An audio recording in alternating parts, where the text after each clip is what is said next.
What's the selection today for the music? We got the lo-fi. Lo-fi beats. Hey, maybe next week we'll have a legit intro video. I don't know if I even want to do it anymore. It's kind of our thing now. I don't know. We'll see. We'll see how we feel about it. Got a surprise for everybody. You've already seen it. Oh, you do? Yeah. I was like, wait, what?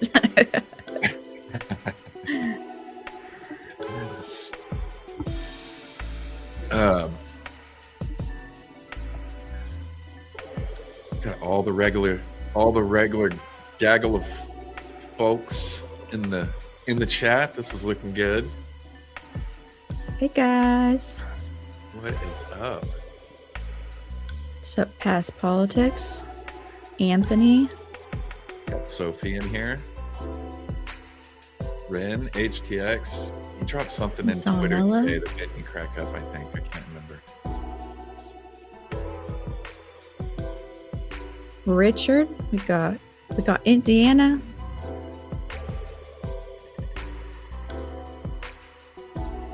Hello, newbie. Loretta Enigma. Such a good word. Enigma? Enigma, yeah. That's a good word. And here we go. Oh. Hello. Hello, all. How nice to be back. I'm still sad. We're missing Kay. I miss Kay. Same. She will be back next week. Well, just so everybody knows, we talked to her today, and she's doing well. She's looking forward to coming back next week and joining us again. We could use her energy today. Misses you all, yeah. It's going to be very... You know what? I was about to say it's going to be a very mellow and relaxed stream today, but our guest, he brings the energy, man. Sam gets me fired up. True. These are facts. So the two of us will make one person. Yeah, Sam will be the shot of Sam's going to be the shot of adrenaline that we need. I'm excited about this today. Have you been following all his stuff lately? A little bit. And the stuff that he's been dropping on Gobekli Tepe, I was there, shoot, I don't know, 8 months ago, 9 months. It feels like it's so long ago, but it was like March, I think, 25. And what a shitstorm the last year has been from that trip. I mean, yeah, that caused a bit of an issue. Did it? It did. Dude, Sam's already in the comments, bro. Still like Flint double. This is great. This is gonna be good. Yeah, this is what we needed. Yeah, Gobekli Tepe has just been all over this past year, right? And yeah, riling up the whole archaeological community. It's been funny watching them come after everybody, and then just watching a lot of them getting taken down. And Sam's been a huge part of that. Yeah, so should you give a briefing for people that don't know the tea? I feel like most people do, but if there's a couple people that don't. Yeah, you know what? Let's just bring them in. Let's get right to it. I think that's what everybody's waiting in. Let's bring in our guest, Sam. Let's skip all the rest and get straight into it, because this is good. Good stuff. Let's give everybody what they're waiting for. There he is, man, the man of the hour. Yeah, Sam, Illegitimate Scholar. Dude, thank you so much for coming on with us today, man. It's good to see you. Thanks for having me. Absolutely. Yeah. I feel like I just hung out kitty the other day or something.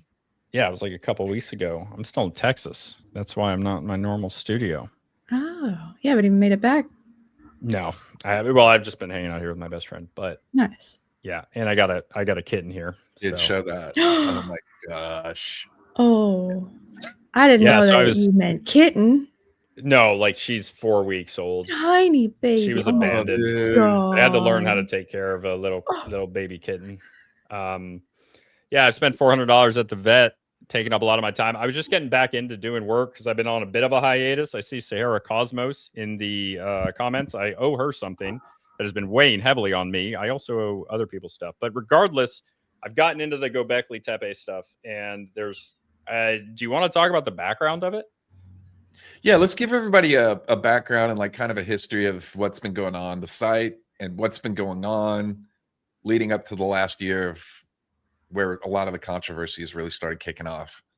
Yeah, so it is a absolute mess at Gobekli Tepe. From what I've seen, you know, it's been going on for decades. There was this guy, German guy for the German Archaeological Institute, which is often abbreviated as DAI, as in Deutsches Archäologisch is German. I don't care. I'm American. DAI is the German Archaeological Institute. Some common Twitter people like Jens Nostrov, who I've never said anything about that guy, and he accused me of dishonesty, which look, Jens, I'm not going to hit you back on that if you see this, but like you don't say that, man. You don't question my integrity. And then if I respond to you, you're going to blame me. But regardless, Jens Nostrov, like Lee Clare, they work for the DAI, the German Archaeological Institute, and they're the ones who have been excavating mostly Gobekli Tepe since 1995, when excavations started under, I really should remember the guy's name. Do you remember it? Klaus Schmidt. Yeah, that guy, that name. So Lee Clare is now the late Klaus Schmidt, unfortunately, rest in peace. But Lee Clare has been heading the research project here. So one of the things to know is that there are lots of moving parts, lots of different groups here. Jimmy Corsetti's talked about some of them with the Dogus group, who's taken over some funding. There's some information in that I found that implied that the DAI was going to be stepping away from being in charge of excavations. That's in one of the UNESCO documents. And they were talking about that happening in 2021, but apparently that has not happened as far as I know. Maybe they got a new deal, but they have that hasn't happened. So there's lots of different groups here. It's very confusing who is in charge of what, but the site is a 12,000-year-old site that has been about 5% excavated per their estimation. Someone might have a problem with that, but that is about what they're at. And there are these T-pillars, which have important iconography on them that a lot of people in the alternative sphere are interested in. And we can talk more about the differences in what archaeology as a field is interested in versus what alternative people tend to be interested in. And archaeologists, spoiler, they're obsessed with trash, which is fine. Trash is very useful, but it's not the only thing that's useful. I talked a lot. Do you guys want to talk now? Yeah, so what I've found interesting was what you've been digging into recently about how they've not been compliant with the UNESCO requests for their management plans, site management plans. Yeah. Which means, you know, when Jimmy and I went there earlier in 2025, that was one of the things that stood out was I've been traveling all over the world, and when I walked to sites everywhere and for years, and when I walked on that site, it was really disheartening because it just felt like it's really the final form of what happens to every archaeological site once it's got enough interests and is pulling in enough tourism. Mm-hmm. Right. So the roof was for me indicative of that money is replaced. The pursuit of money has replaced the pursuit of, our history as the primary focus. So that's an opinion. Obviously, when you say the roof, you're talking about the covering? Yeah. Mm-hmm. And probably more specifically, the pursuit of profit. Yeah. Not necessarily money to be used for reasons that would be beneficial for the actual site. I don't know if this is the detail that you particularly want to concentrate on, but the covering of the archaeological area that they have, the exposed area, mm-hmm. actually has the dual purpose of being for visitors as well as protecting the exposed site, because generally you would rebury these things and they would be placed back under a layer of soil where they're protected. So it actually is necessary for conservation to cover it if you're going to leave it exposed. Mm.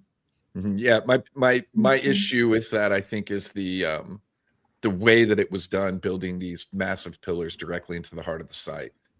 So when when we're when we're talking about creating a walking space for tourism, that already existed, and it would have been further back, but could have been done without putting those massive pillars and beams directly into the heart of the site.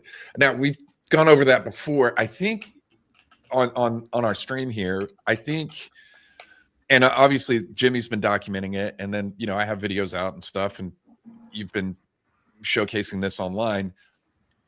But back to the original thing I was kind of broaching there was you digging into them not being in compliance there at the site, right? For how long now? So there's different compliance. Yeah. There's so the most recent site management plan. I have all these in notes, but they have all these public documents. What I've specifically been looking at is the documents that are available on the UNESCO website. And the UNESCO website, it has all these different sources. If you want to show the tab, there are a bunch of documents that they have there going back a few years, and these are hosted on the UNESCO website. So this is a website where you can see all these documents that are public. They're made public by UNESCO going back to 2018, but certain of these documents contain older documents. There's some of them are compilations, but regardless, that's the source of all of these. And these go back mostly to the site management plan from 2017. And this site management plan was revised in 2017. It says up here, I cut some of this off, but it has a letterhead from the German Archaeological Institute, or I'm sorry, excuse me. It was a different university in Germany, and that's who created it in 2013, and then it was revised in 2017. So that's the main document that got me started on this. I basically started looking at these documents because the way that it was being talked about seemed very fishy to me. So I started reading these. So to answer your question, in compliance, I'm going to show this the long way with these different excerpts that I've taken, but the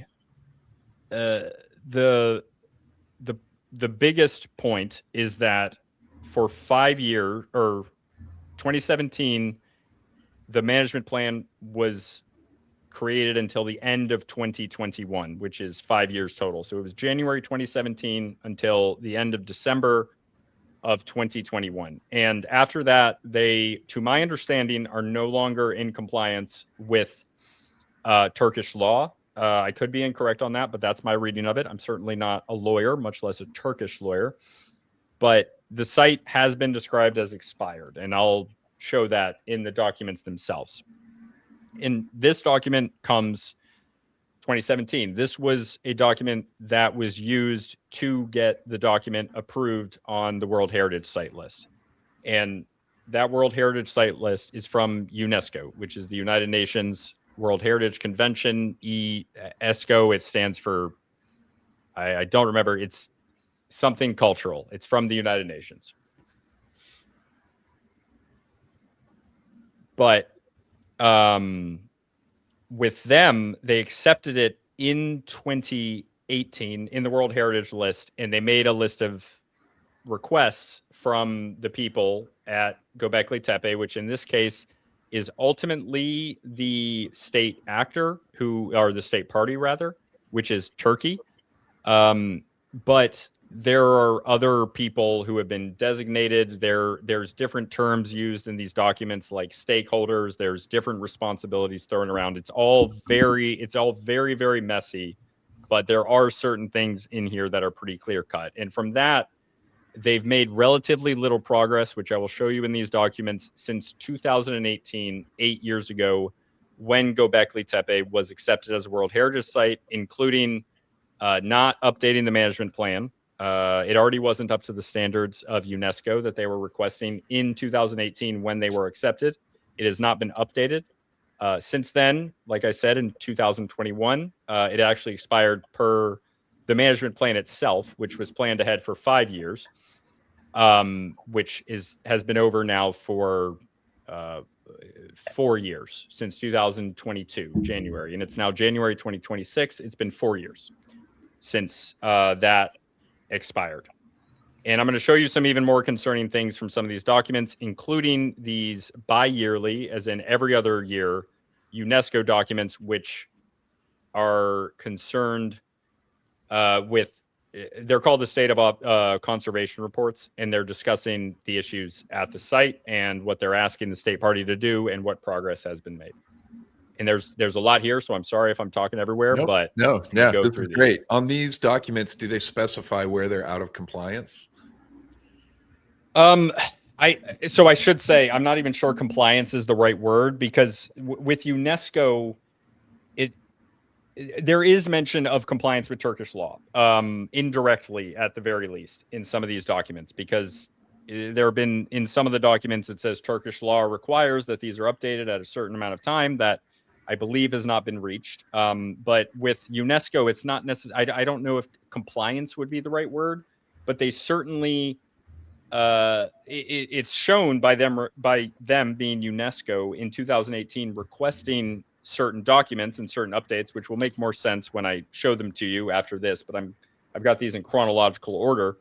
That they have not produced documents of conservation, of risk management, and of management broadly, as well as the additional need of a tourism management plan. They have not produced these to the standard that UNESCO has requested in 8 years, with very little progress made on those particular items. So then the concern over a lot of the construction and things that's been going on there would be valid. I would say so. Yeah, I would say so. And I'll expand on that when we're looking at the particular documents, but I'm concerned personally. Yeah, I think it's very strange.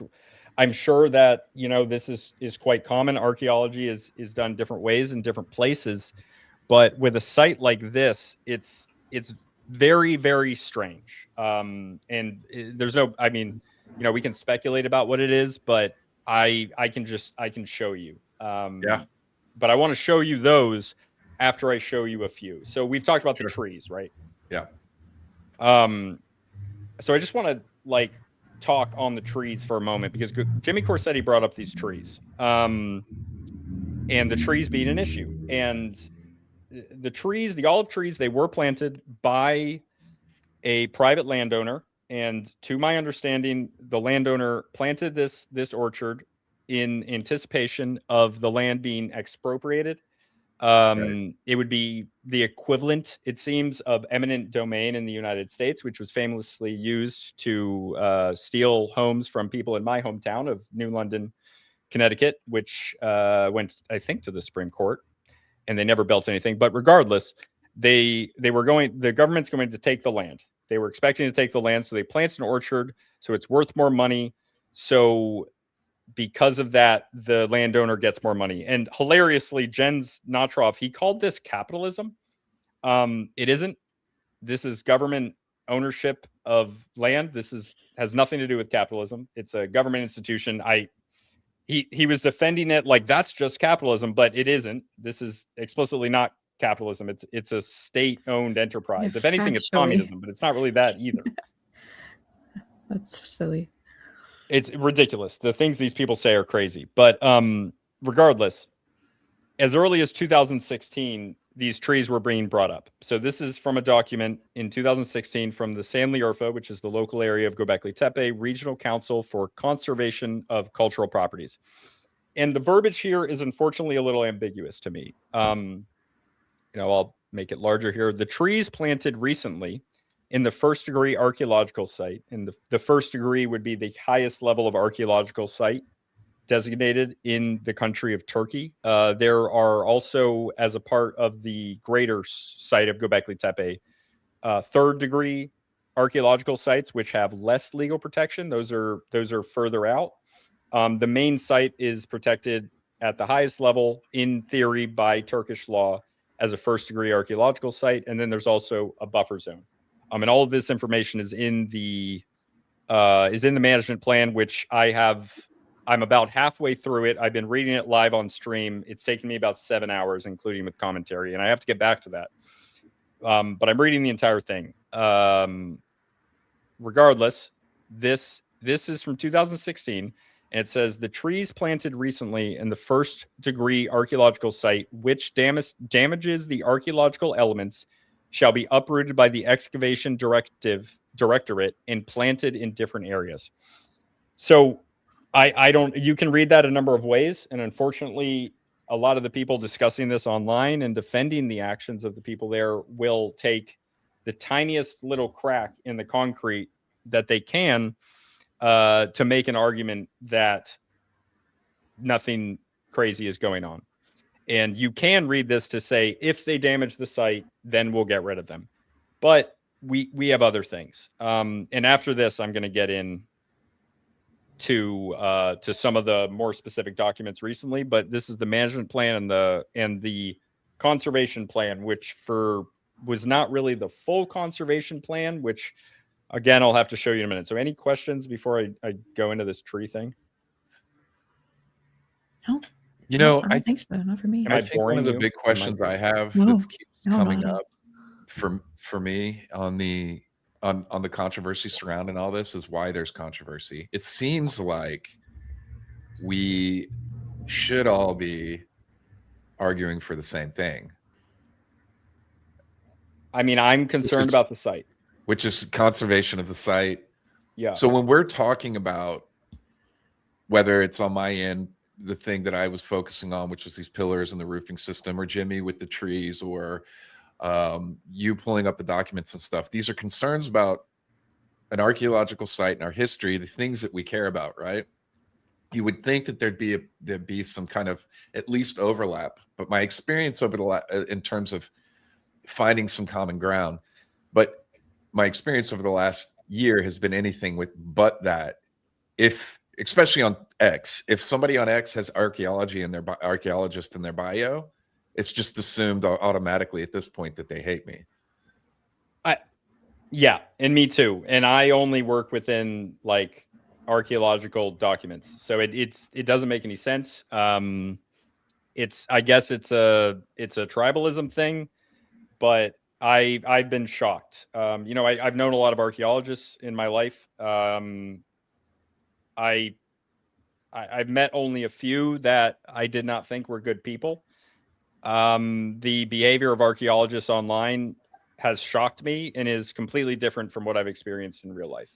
It is a subsection, and the whole field isn't really like this. Now, to be fair, I do want to say that I don't think that these loud voices of negativity online that are representing the archaeological community are the example for archaeologists as a whole.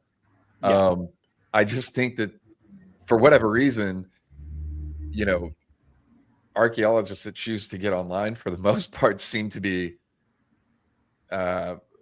rather negative towards anybody with a differing opinion of anything, really, in regards to their field.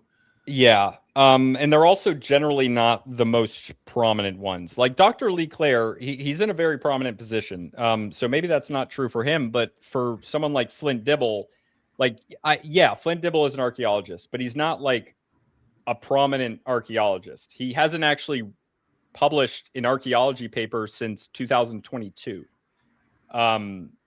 which was 4 years ago now. So, he's not, and he has a few hundred citations versus someone like Flint Dibble's dad, who was an actual prominent archaeologist, has 10,000 citations on Google Scholar. Someone like Flint Dibble has a few hundred. So I think it's a case of like their careers aren't working out the way they wanted to. So they're like, let's pivot. And then there's also the added layer of jealousy and envy of seeing somebody like Graham Hancock, who they view as below them, or someone like Graham Hancock, who has a large audience to discuss these things. And they want that. They think not only do they want that, a lot of times, and this is my own view, my perspective on it, but I think a lot of times for a lot of these people, they believe that they're owed that because of their position. And that's not how it works. I've said this here on the stream before is that, for example, Flint Dibble, someone like him, his focus isn't on archaeology, doing archaeological work anymore. It's on being a YouTuber and a personality. That's the focus now.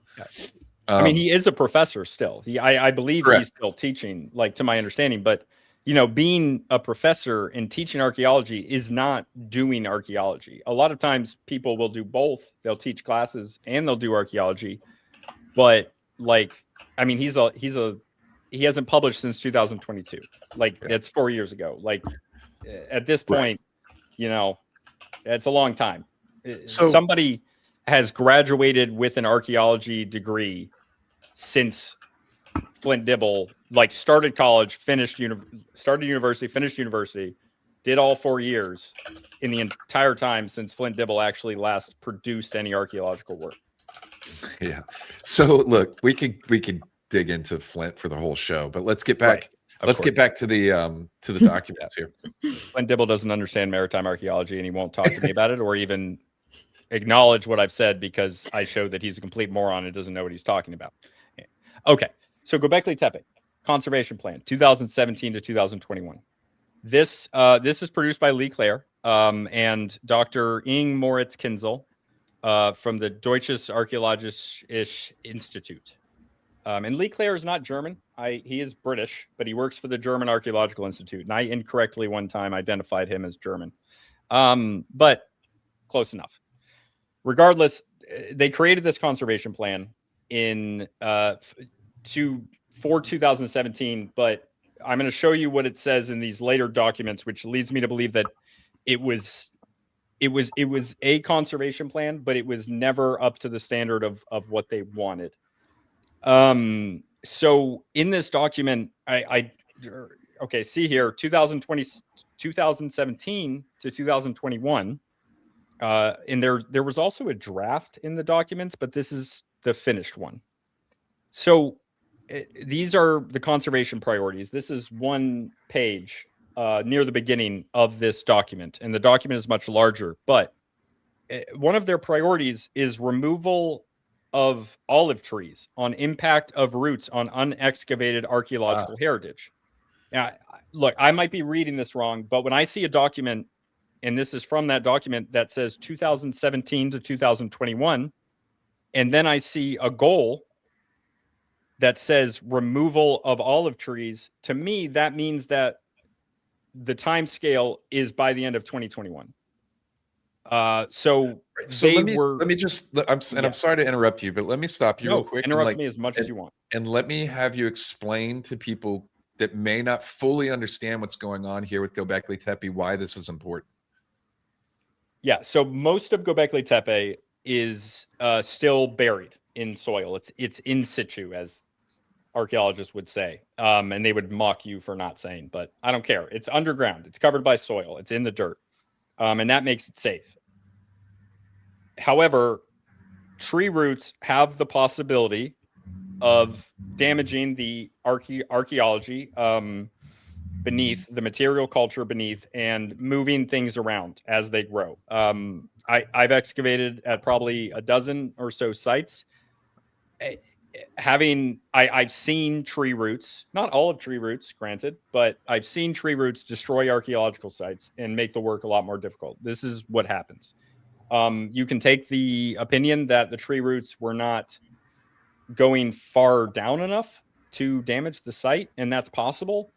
But they have said, some of the people involved in this, including people from the DAI, they've said that they were monitoring it, but the documents that should have said how they were going to monitor it are what I've looked through, and there's nothing about how they're going to monitor it. And from my reading of this, it seems that their goal was to do it by the end of 2021, and that didn't happen until 2025. So all of these tree roots had the potential to damage the site, the stone pillars, as well as the material culture, all of the possible bones that are in there, the pottery. It pushes things around and makes them like they lose their spot where they were placed, which is of great value to archaeologists. So you don't want the tree roots to damage the site. Now, we don't really know if they damaged the site, but it isn't. Is there anything I didn't explain about that? Sometimes it's hard. I think No, one that's of the good. arguments that they were using was that olive trees were particularly chosen, amongst other reasons, for having a shallow root structure, correct? Which I mean, we actually know is I've not seen no true documentation because of that. Right. the olive trees were planted by the previous owner of the property for the value that he would get on Yeah. his I mean, land being maybe acquired. that Yes. landowner, because This they is were the already said in other talks. reason.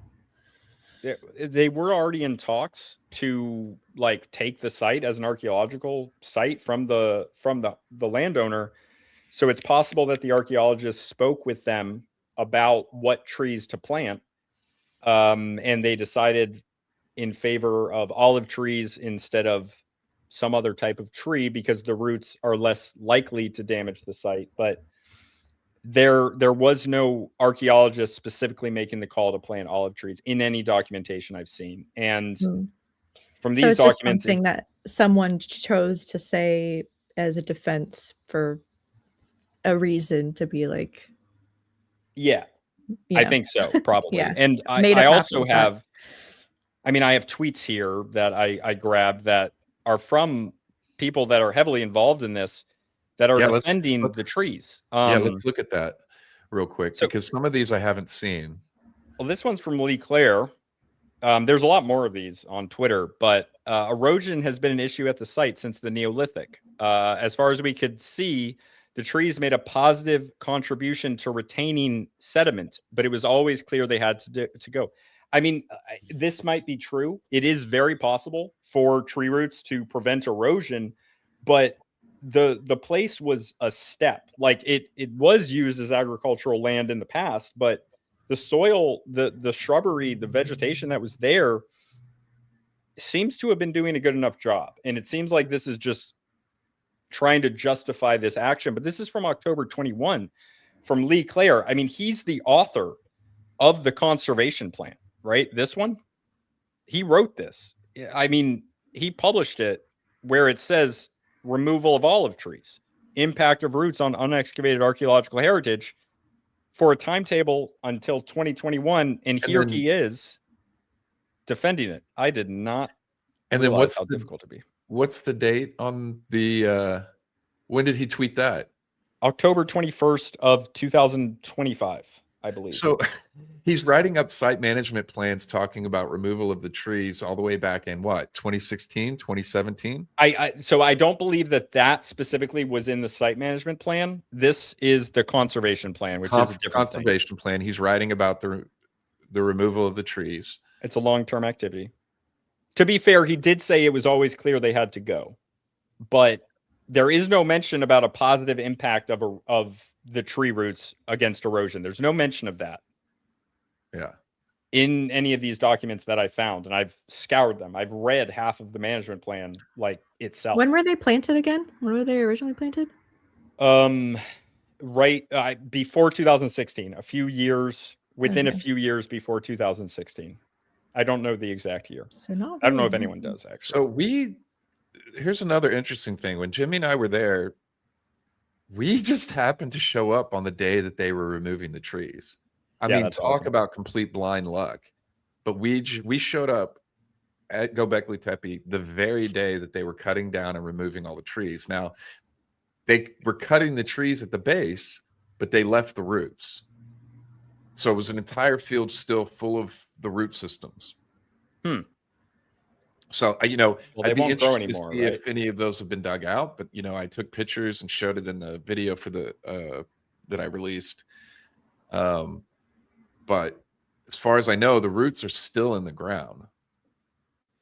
I honestly, I don't know if that's a problem or not. I just don't know. Yeah. It probably has to do with the difference of the trees, but it's weird.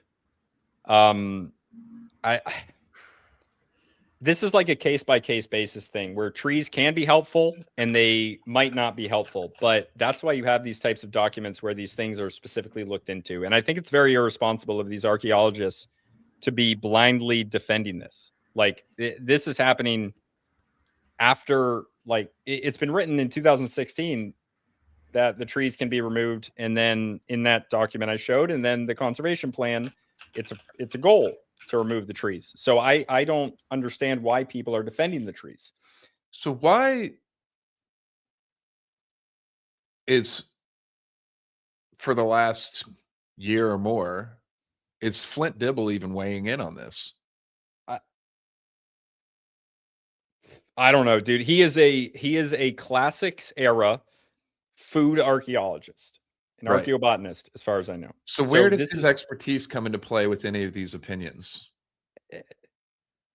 I guess, I mean, he might have a better answer for you than I would, but being as you know, general archaeology experience, like I know I've only done archaeology on Eastern Algonquin sites in New England and a little bit in New York, which they were those weren't Algonquins. That's the only one. But there, you pick up general knowledge, and especially someone like Flint Dibble, who's been on sites in different parts of the world, would pick up a broader understanding than I would.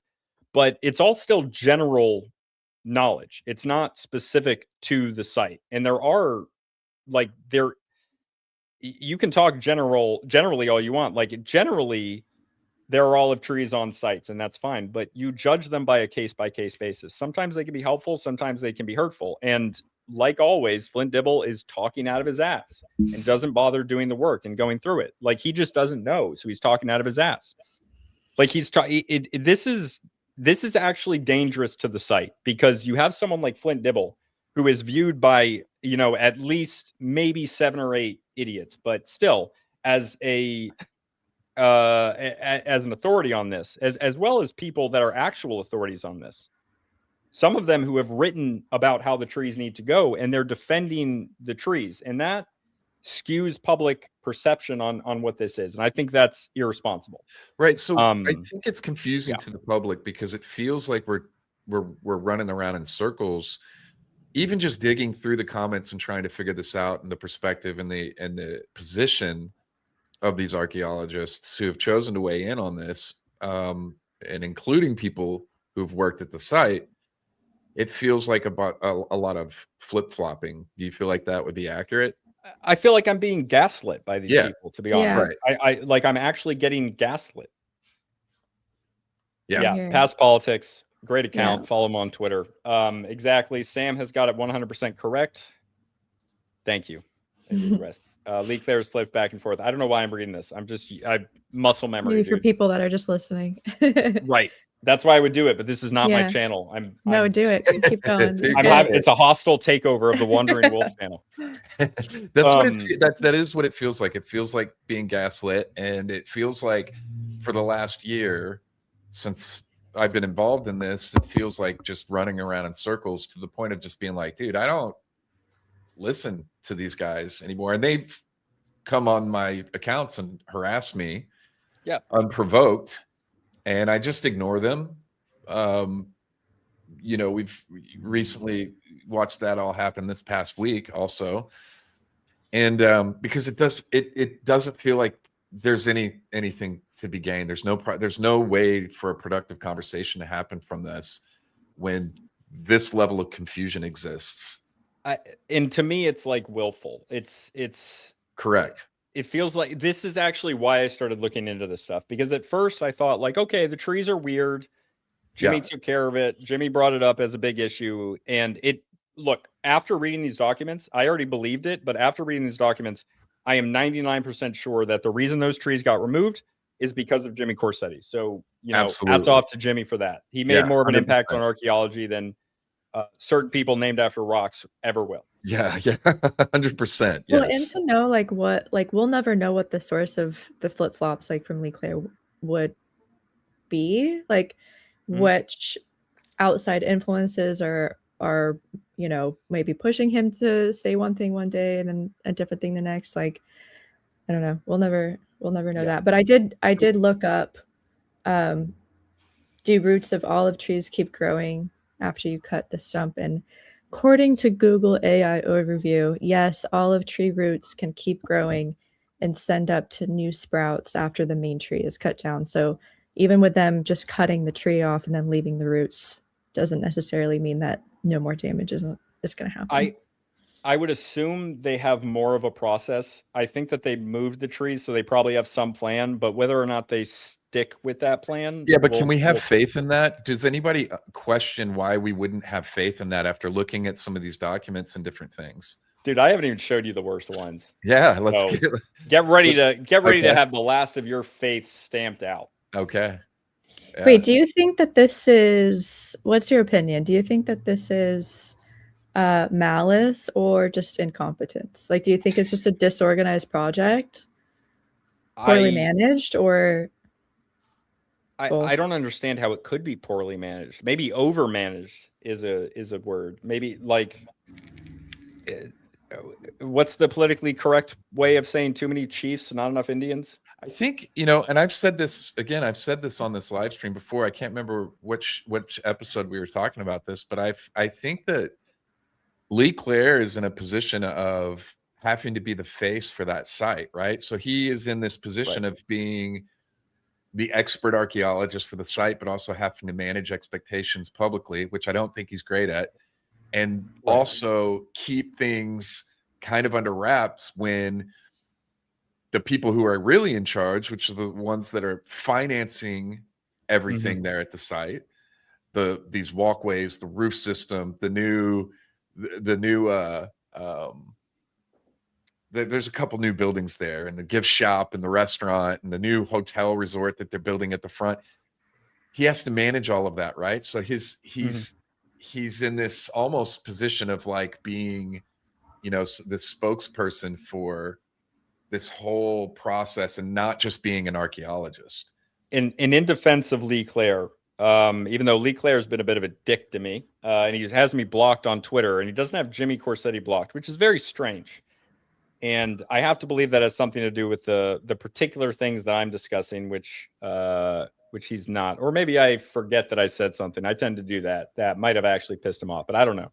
Regardless, in defense of Lee Clare, because regardless of how I feel, I'm going to share my archaeological opinion, even if I've agreed with Flint Dibble before. You can bet on that. That's what matters. But Lee Clare has become the public face of it, but he does not have the level of authority or position that people think that he does. He's in a very prominent position as the head of the Gobekli Tepe research project for the German Archaeological Institute. He is in a very, very prominent position. I'm not trying to insult him. But yes, as past politics says, Nekmi Karul is the site manager, but Lee Clare is in charge of the excavations. But I have found pretty much almost no public interaction between the two.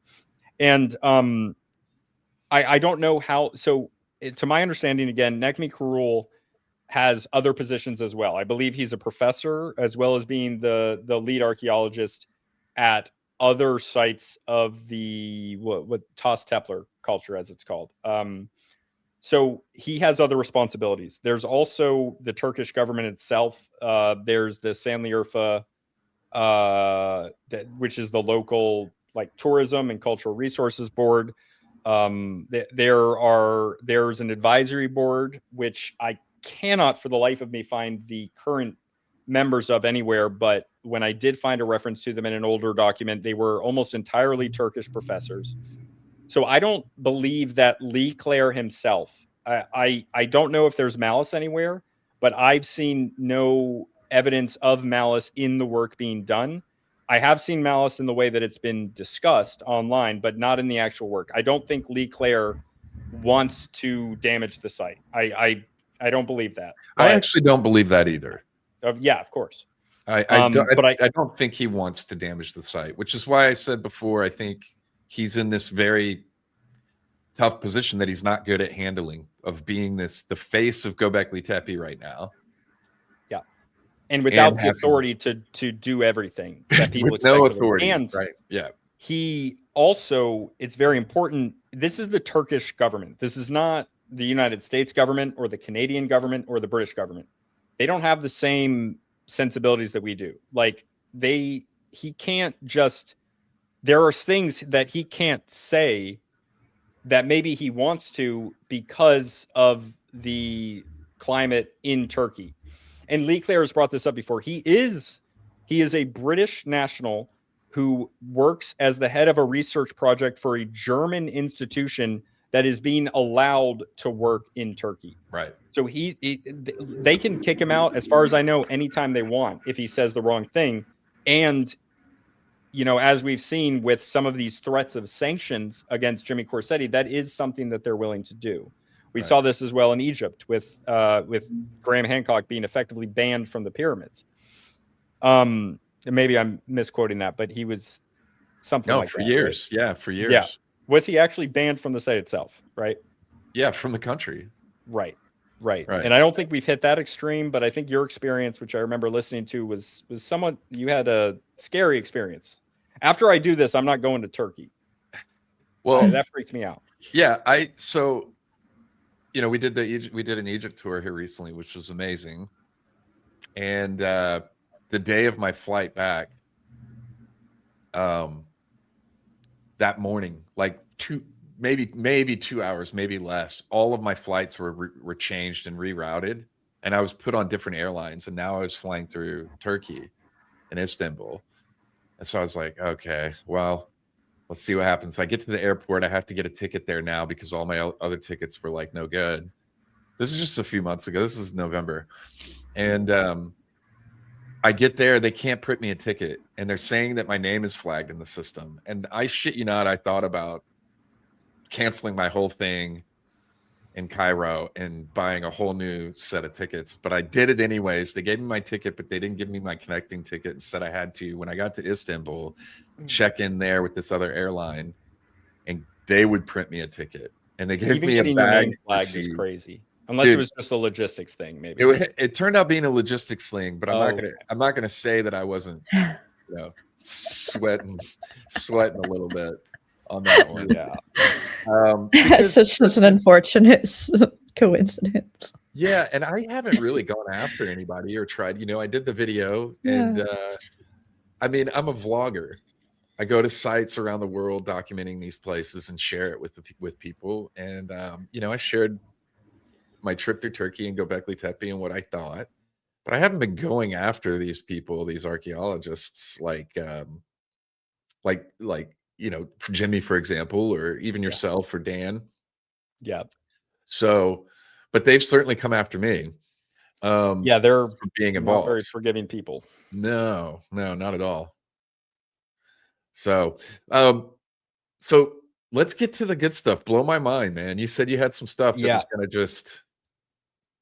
So real quick, these are two examples of things from the management plan. They wanted to commission, finalize, and adopt a conservation plan. This is from the site management plan in 2017 within 0 to 1 year. It's unclear to me if this document, this conservation plan, is sufficient to you know, fill this category, but I have reason to believe that it's not. But you know, this right here, 2 to 5 years and ongoing, this was their goal of integrating and implementing the conservation plan within the overall site management process. So they just haven't done the conservation work, at least in text. You know, there are things that they've done for conservation, of course, but these things require a plan per Turkish law and per UNESCO standards for a reason.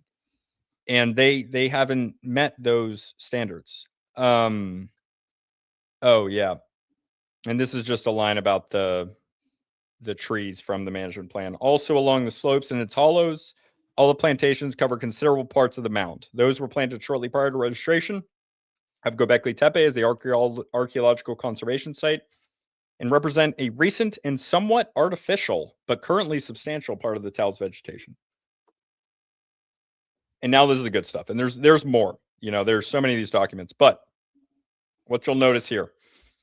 So there's more in these conservation, the state of conservation reports. These are all from UNESCO. This one is from May 2000. I'm sorry, this one is not a state of conservation. This is the original acceptance, which is formatted similarly to the state of conservation reports. And in that, they gave recommendations for what they want to see at the site, at Gobekli Tepe in this case. So again, May of 2018, this is part of it. You can read all of these at the website that I showed at the beginning of the stream, which is the UNESCO website. These are public documents. So they want to have, and I've color coded this for your ease of viewing pleasure, your viewing pleasure. Here we go. Develop the management plan. That's in blue. Okay. Include a full conservation plan, and this is orange. Now, notice that this says May 2018. This conservation plan that they're talking about is 2017 to 2021. So in 2018, it's implied from this, and I think for good reason, that this conservation plan that I've shown is not sufficient for the conservation plan. For the conservation plan that UNESCO is requesting. So they do have a conservation plan, but it's not up to the UNESCO standards. And this is said for the first time in this acceptance in May of 2018, at least in finalized form. And also the management plan. The management plan from 2017 to 2021, January to December of 2021, that is also prior to this. And even still, they are the first request, or one of a request from the first time that UNESCO is requesting anything, is develop the management plan, because their management plan, while sufficient for Turkish law, is not sufficient for UNESCO standards. And so developing the management plan, May 2018, even though it won't expire per Turkish law until 2021, they still need to update the management plan. They also want a risk preparedness plan, which is going to be in yellow for all of these, and a tourism management plan, which is sometimes called a visitor management plan. They're interrelated, but finalize the detailed tourism management plan. So one thing I will say is that based on the workload that something like this creates, as in, you have all these things to do, tourism adds an extra layer of complexity on this. It seems like it's hard for me to not view this as them not putting enough resources to conservation and to management when they're not able to produce the conservation plan and the management plan within both their own and UNESCO's standards, the standards of the Turkish laws, the standards of the management plan from 2017 itself, and the standards set forth by UNESCO, which I am showing on the screen right now. Any questions before I move on to the next one? No. Yeah. Let's keep going. So this is the first update. And there are responses. For brevity, I haven't included them, but there are responses from Turkey in between all of these reports. And those kind of repeat the same thing, essentially, because the state of conservations from UNESCO, they basically, in addition to giving recommendations, they summarize what's said most of the time in those Turkish state party reports. So this is from the State of Conservation, June of 2021, from UNESCO again. Further developing and strengthening the management plan by developing a full conservation plan as the basis for a well-planned and long-term conservation approach with an associated action plan and dedicated resources. Very similar to what was said in 2018. So over 3 years later, they're asking for these same things. They're also asking for a risk preparedness plan, because that has not been worked on or has not been submitted in the over 3 years since it was requested. And in green, the visitor management plan, including a tourism management plan and actions, time schedules, and dedicated resources. Again, asking for that same thing. Any questions? No. I want to save them. So this is June of 2021. Can you guess what it says in June of 2023? Yeah, the same thing. It's not the same thing. State of conservation. They worded it differently. Okay. They did word it differently, but they also start wording it a little more aggressively. So in blue, submit, as a matter of priority. As a matter of priority for review, this is 5 years. Is that the first year that we start getting that type of language? I believe so. Yeah. So they're, at least in these, they're kind of shooting off these requests for like 3 years. Like, hey guys, what's going on? And then here they're like, hey, what the fuck, basically. Mm-hmm. Yeah. So a revised management plan That's what they want. They still want a revised management plan. It's been over 5 years. We're talking about the request in May 2018. It's now been 5 years. As a matter of priority for review, because it's been 5 years, guys, what's going on? A full conservation plan as the basis for a well-planned and long-term conservation approach with associated action plan and dedicated resources. For some reason, they didn't put this one in parentheses, but they put it here. I guess they were like doing the homework and they were like, change it a little bit so the teacher doesn't catch you cheating. But yeah, it's the same request because no progress was made. So in yellow, a comprehensive risk assessment and risk preparedness plan. Weird. They were asking for that in May of 2018. How did that happen? Yeah. A Before draft, it was just include a risk management plan. Now we need a comprehensive, right? It's like you're on our radar now. You guys aren't doing this. So I guess the question that I have, and then I'll just keep it brief because I want you to keep going here. But what happens for them? Clearly they can just ignore all this. Well, I mean, what are they going to do? Take them off the list? That's worse. Yeah, so they could take them off the list, but that just won't happen, or what? Well, that's not going to help the site, right? Like, it's not going to help conserve the site for them to not even be involved at all. Like, they're offering them resources. They're even encouraging them to use the resources. I don't know how helpful those resources are, but these reports are much longer than this. These are just sections. I'm just taking out the meat of it. But yeah, you see this by the World Heritage Center and the advisory bodies utilizing the Enhancing Our Heritage Toolkit 2.0. Just reading the name Enhancing Our Heritage Toolkit, it's probably a goddamn nightmare. So maybe it's not a great resource, but they are providing resources and even funding in certain cases. I don't know if they are for this, but UNESCO does this. Like, they're not going to take them off the list because that just punishes the site and everybody who would visit it. It doesn't punish the people who are being irresponsible. Here's what it does do, and I just want to make this point. It puts them above reproach. And it heads off at the past the type of scrutiny that they've been under from individuals, tourists, and YouTubers like ourselves, from having a leg to stand on and critiquing them, right? Like, I mean, obviously they'd still have to like follow through with the action of these plans if they created it, but this is a process that's put in place in order to keep the site above reproach and for them to not have to deal with the stuff that they've been dealing with for the last year with the public. Right. And over a year. Years.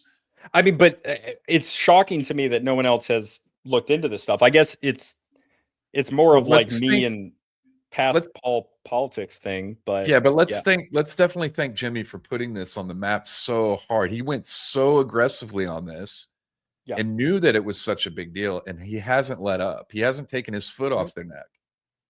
And I don't think that we would be where we're at with things without him making those efforts and doing what he's done to bring attention and use his platform to shine a light on this. 100%. And I've told Jimmy myself personally and publicly that I maybe I haven't said this part publicly, but the reason I looked into this stuff at all was because of how strange I thought that the response to Jimmy's research was. Right. I thought it was completely bizarre, and it made me think that there was something else going on that was maybe a little bit worse. And what I found has been worse than I even could have imagined. I knew it was worse, but this is worse. Yeah. So yes, this all goes back to Jimmy Corsetti. So, okay, before I want you to continue on this, but I'm seeing some questions in the comments about why is this important? What does this all mean? Why are we talking about, stuff from the past instead of now? What can we do another summary for those? Because the viewers have more than doubled since we first started getting into this, right? So we've got a lot of new people in here. So this is Gobekli Tepe, which I'm sure all of you know at least somewhat what the site is. It's in Turkey. It was accepted in 2018 as a World Heritage Site, which has implications for UNESCO. And it's also protected under Turkish law. So the United Nations, under UNESCO, which is their cultural heritage, section, they have designated it as a World Heritage Site, as in it has value to all of mankind, humankind. And these documents are from UNESCO. I'm showing these documents. We're going back all the way to 2018 when it was accepted, when Gobekli Tepe was accepted as a World Heritage Site, and the requests that UNESCO made of the of the state party, which is the state that is in charge, in this case being Turkey. They've requested a management plan, an updated management plan is what they requested in 2018, as well as a full conservation plan, again in 2018, a tourism management plan, and a risk preparedness plan in 2018. And all of these documents are requested by UNESCO with the intention of adequately preserving a site that is important enough to be included on the World Heritage List. This is a prestigious honor for a country and for a archaeological site in general. It's a big deal to be on this list, and that's why UNESCO has these standards to have these documents that are created to plan and prepare and conserve the site and ensure that that these sites are not being destroyed or damaged or eroded. And it's not just the archaeological conservation. They deal with things like wars. Like there are things in Afghanistan. I think in the 90s, Afghanistan, as in the Taliban owning Afghanistan at the time, they destroyed this old, like over 1,000 years, giant sculpture of Buddha because it was idolatry. And I believe up until that happened, it was a UNESCO World Heritage Site. But unfortunately, that's one of the things that can happen. And that actually, something like that did play a role here, because during the Syrian civil war, when that was going on more a few years ago and longer, I know we had a little bit of an uptick recently, but Gobekli Tepe sits very near the border. And so that has implications there as well. Apparently, I think the refugees were like a quarter of the population of the area of Sanliurfa, which is where Gobekli Tepe is. So their population increased by a quarter from refugees, and the fighting was across the border. It was very close. So in all aspects, they're trying to preserve the site. And the archaeologists who are in charge of doing this work, their responsibility is to follow these guidelines and to produce what UNESCO is requesting. They have those standards for a reason. And in this case, they're not producing them. And to expand on why it's so impactful to everyone and just normal humans, us as people, understanding our history, because it's because of the age of the site, right? Like it has pushed back our understanding of how intellectual humans were at that time period. It potentially changes like the narrative around agriculture and all of these different things. It has the potential to, like, you know, we use the term rewrite history, but really rewrite our history books. It's just exposing more of history that we don't know. And so I think that's part of the reason why people are so upset that the archaeologists are saying, like, oh, we're leaving work for future archaeologists to have. It's like, well, we as people want to understand our history, and we need archaeologists to do this work for us to read the research that they do, to understand and for, you know, people like in your field, so not sociology, social anthropology, social anthropology. Thank you. Yeah, but like all of those kind of neighboring fields, for people to piece things together and start to have a greater understanding of what life was like thousands and thousands of years ago. Mm-hmm. Yeah. Yes. And so even it is a World Heritage Site, which gives it a level of prestige. But I would say that amongst World Heritage Sites, this site is of particular interest. It's one of the more notable. And as of yet, like a lot of these sites are, you know, it's a cathedral or a monument. Like it's not something that necessarily is an active archaeological site. This is probably the most prominent active archaeological site in the world. I can't think of one that's more prominent than this.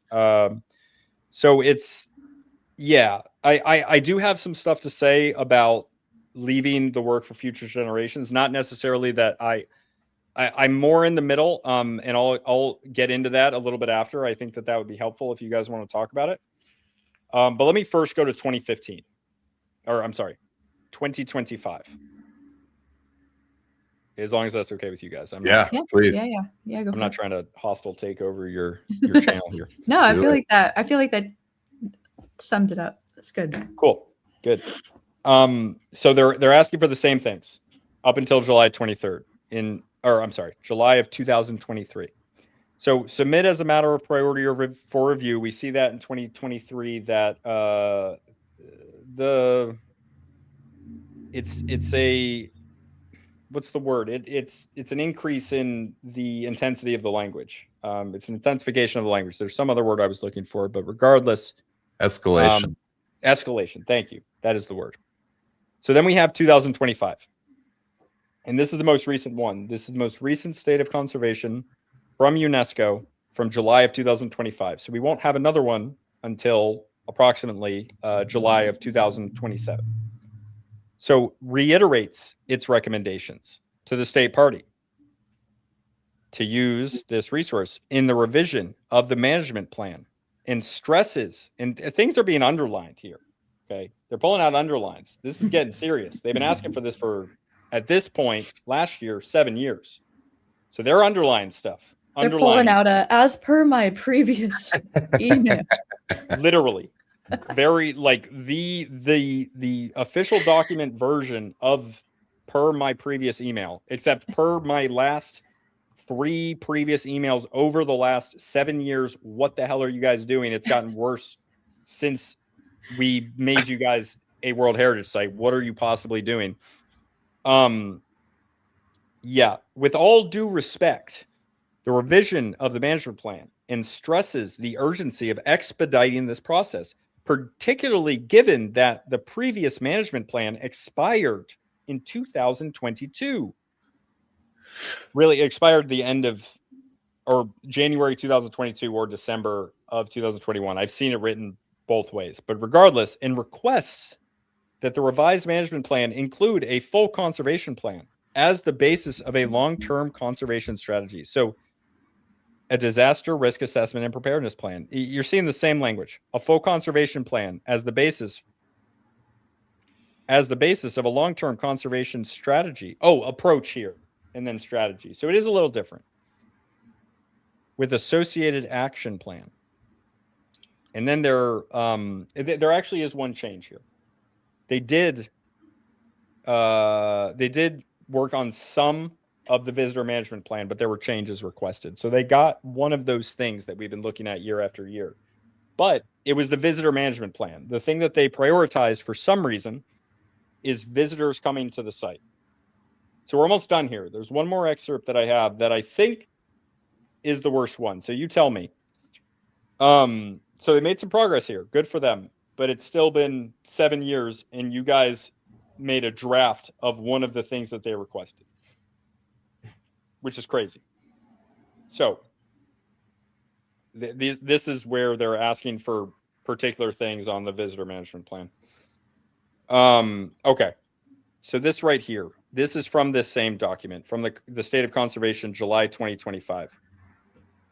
Acknowledges the state party's intention to revise the management plan and relating planning tools for the conservation of the property, and urges the state party to limit further archaeological excavations and interventions in the property to urgent measures necessary for stabilizing areas at risk of collapse and preventative maintenance pending the finalization and adoption of a comprehensive conservation plan and revised management plan. So they're now telling them, UNESCO is telling them, urges, underlined, the state party to limit further archaeological excavations and interventions in the property to urgent measures necessary for stabilizing areas at risk of collapse and preventative maintenance until they finalize the management plan and the conservation plan. So in writing, UNESCO is telling Gobekli Tepe, the people excavating it, to limit further archaeological excavations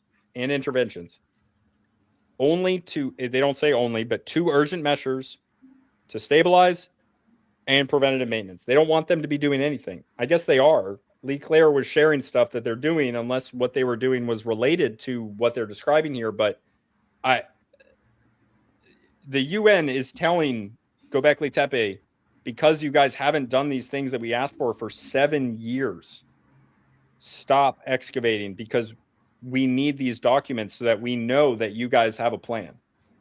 I'm sure they have working plans. I'm sure they have like certain policies that they have, and they know stuff generally, but there's a reason that these documents are requested. And they're, at this point, UN, the people in charge of the World Heritage Site, this prominent, like, prestigious list, the people that run that list are telling the people that run Gobekli Tepe to stop excavations to only the most critical things. It's like a mass casualty event, but for archaeology. It's triage. This is very disappointing. It's crazy. Are you literally speechless, or do you just know? I think, you know, they don't, and they haven't had plans for any of these things that they've been requested, or they would have submitted them. Oh yeah, I was just gonna ask, like, Which you would be able to find the documents, right? Are those public, or because you were able to find this, so right? Yeah. Well, what documents would be public? Like if they were, what documents Gobekli Tepe would be providing UNESCO? I mean, so this is from July 2025. It's possible that they've got completely up to date on all this stuff since then, and they just haven't put them on the website yet, and no one on the internet told us. But we're not seeing a track record that would support that. Yeah, that didn't happen. And they would have to completely change immediately. What bothers me a lot about all this is that it's what it seems like is, and this is again, most of our issues that we've been seeing and then we keep getting gaslit about, is that it seems like the focus is on profit through tourism. That's the priority at the site. And, you know, during this period of time that all of this has been going on, we've seen multiple structures built out there, shops, stores, roofing system, walkways, concrete walkways, full driving, parking lots, full roadway up there. They're building a hotels and stuff at the front of the site. These are all the things that are being worked on and developed. And it's, you know, again, now listen, this is me reading between the lines. It seems like they're not submitting plans so that they can build whatever they want to bring in money through tourism as a primary source of earnings for the country. I can't imagine it. I don't know. I don't know how much money they're making from tourism, but clearly they're not doing the basic things that are requested from them. So to me, it seems obvious to cut. Like, if you're at the point where you're saying don't do any more excavations except for the most required stuff, and then you have resources being dedicated to tourism, even archaeology, you can say it's different resources, but it's not, because they had to produce a visitor management plan. I don't understand why that was the top priority. And it's to your point that, like, to me, it seems obvious the conservation and the excavations, those are the most important things in that order.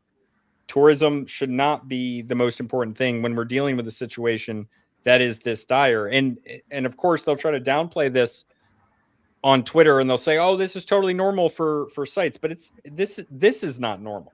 And look, if it is normal, then that's what we're saying is that that's not okay. And I don't understand why why our community is the one. It just feels backwards. Like the archaeologists should be the one up in arms about all this. I mean, they really should be, but I think what happens is that maybe if that had come from archaeology from within, although it probably wouldn't, just because they tend to protect their own unless they have a vendetta against them for some reason, which really does happen. But it's because it's brought up by the alternative community. it's just, oh, they're the pseudo archaeologists, so Right. their motives are wrong, and there must be nothing to it. And so I'm going to look at this information, and I'm going to say whatever I can to disprove it, which is Right. why you have, these tweets, because for some reason they want, without looking into the specifics, or worse, although I expect they just didn't see it at all, they look at this and they say, I don't care about the situation. I care more about beating Jimmy Corsetti on Twitter, Right. or even worse, because of how much smaller I am, like, oh, I need to stick it to Illegitimate Scholar. That's really important Right. thing to do. That's more important than the archaeology, which Right. it's not. It's not. Right. Which is, he's not even involved. It's so silly. He's got to put he's just like he stuck his nose in maritime archaeology, which he doesn't understand. He's got to stick his nose in other things he doesn't understand. But these He doesn't documents are understand much. basically like verifying or vindicating all of the concerns that people have had. I'm certainly concerned. And I would have never looked into any of this without Jimmy, and crucially, not just Jimmy, but the archaeological response to Jimmy. It's crazy. Yeah, that's the big that was a big indicator for me. It was like the level of vitriol that came back because of a simple call out on things like the trees. And that video that I released, the exposing archaeology, was a culmination of like almost 10 years of traveling around the world and seeing this pattern everywhere. So it's not just like go back. I'm listening. No. Hold on. We need it. Let's get a good break in here. Dude, were you feeding it a bottle? Yeah. Yep. Little baby. Ow. Awesome. Yeah. That's great. Great. Support her butt. A little bottom. It's about 1 pound. 420 grams last night. Cat break. I want one of those cute little cat songs to play right now. Oh, there's the shot. Yeah. What's her name? Her name is Magdalene Teresa, named after Mary Magdalene and Maria Theresa, Empress of Austria, and through her husband, the Empress of the Holy Roman Empire, as well as the Habsburg. She was the as sovereign of the Habsburg's lands and of the Austrian Empire, which at the time, I think it was a lot. Weren't the Habsburgs like the incredibly inbred line? Yeah, but most of but not all of them were. But yes, that's the one. They were also like, at the time of the early modern period, they were like the most prominent people in Europe. At one point, they owned like the Netherlands and Burgundy and both Sicilies, which includes southern Italy, and all of Spain. And I don't know if there's overlap with when they controlled Portugal as well.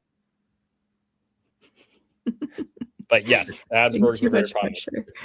But the reason is that Maria Theresa, in her portraits, they're always from when she's older, so she always has very gray white hair, and so I thought that it worked. I love gray kitties. Oh my god, look but at that face. Yeah. So cute. That's great. Yeah, we needed that. Thank you. Little cat. This is kind of depressing topics, once you start getting into them. Oh my gosh, dude. Stop it. I'll make you feel better with my burrito. Just a little burrito, baby. Oh my god. Burrito. Of course. Of course. Oh. Is she just attached to you since you've gotten her? Is she what? It just like totally attached to you since you've got her? Oh, completely. She thinks I'm her mom. She tries to suckle on my neck. She tries to get milk out of my neck. I swear to God. She won't eat her solid food, which I'm trying to wean her onto, but tries to drink my blood like a freaking Dracula. Vampire, baby. They're little vampires. Somebody just said you better have a kitty cam on your streams now. I have already thought about how I would set it up, and I know exactly how to do it, and I will. That's adorable. Yeah. So cute. Yep. Well, so I have to say, people really quick, people in the chat are saying, you know, kind of bringing up the conspiracy side of things with it being linked with the WEF, and it's like, I know it's good to stay in the realm of what you can prove with documents, but it's so hard to not speculate with them being involved and just how this is going and the greater picture with, you know, the one world government controlling our past, blah blah blah, like all of that stuff. Yeah, it's totally. And look, I'm down to speculate with possible. you guys. Sorry, go ahead. That's it. It's just possible, but like, I mean, I wouldn't be surprised. But yeah, and that's just like, you know, I just consider that not my lane to at least produce like research on. This is the type of thing that I'm doing, but I'm certainly down for a discussion about it. It's just not, you know, I try to concentrate on the stuff I understand the most and get as much depth into it as possible. And in this case, there is a lot of depth, hundreds and hundreds of pages of depth. And like I said earlier, I've been reading on live stream. It's been incredibly boring. I've had the lowest stream viewership I've ever had reading this technical document, which is really not all that surprising. As low as like 3 people watching me, by the way, which is crazy. But yeah, I'm just reading it, and I committed to it, so I have to go back to it. But Maggie kind of took my attention away. I appreciate content like this, and I think it's a kind of up and coming way of like creating content, because a lot of these documents people wouldn't even know exist. And I think to be able to show on screen and prove with legit documents the research, so people can read it themselves, especially in this age of AI and deep fakes and like everything being so much harder to sift through. It's very qualifying and like substantial to have literal proof on the screen as you're talking about things, you know. So it might be boring, but I think there's a niche fields of people that appreciate it. I do. This stuff, these excerpts, that's a little bit different. That's like, I'm going to be making a standalone video on this eventually when I get to it. I won't even bother to make a promise right now. But I've been literally the entire, I think it's like 150-page site management plan. I've been reading the entire thing, like all of the words going through it. And that's different. Like that's where I'm getting some of the information from. But this is from multiple other documents. That's just for me to do background to understand the site. But once I have all this information, I'm going to put it into a standalone video as well, with the most hard-hitting stuff, which will include what I have showed you here today. Well, like Sammy said, like, and it's important to get this stuff out there. Once it's out there, it's out there. It's like you said, there's, you know, most people aren't going to sit and read all this, you know, and it's amazing that you've gone through all of this and put it together in a way that we could present to the public. And the idea. And so that's how all this information gets, you know, disseminated out to the public, so people have a greater awareness, like knowledge level increases generally that way. So, you know, it's I'm not seeing, you know, one of the main things that I've seen visiting so many sites around the world is that this is par for the course, right? Everything that's happening at Gobekli Tepe is basically, we're just watching it happen in real time at one of the most prominent sites on the planet right now. Yeah. And generally what happens is sites get excavated somewhere between 5 to 20%, and then everything stops, because that's all they need to develop a site for it to be viable for tourism as a sort of cash cow. Well, there's another element to that, though. Yeah, go ahead. Sorry, if you weren't done, I'll wait. Yeah, I was just going to say that they don't. If you're looking at it through the lens of making money off the site, a place like Gobekli Tepe has been excavated enough for them to do that now. Yeah, but that's pretty rare, honestly. So this is a particular case. Most archaeological sites are not going to become tourist sites.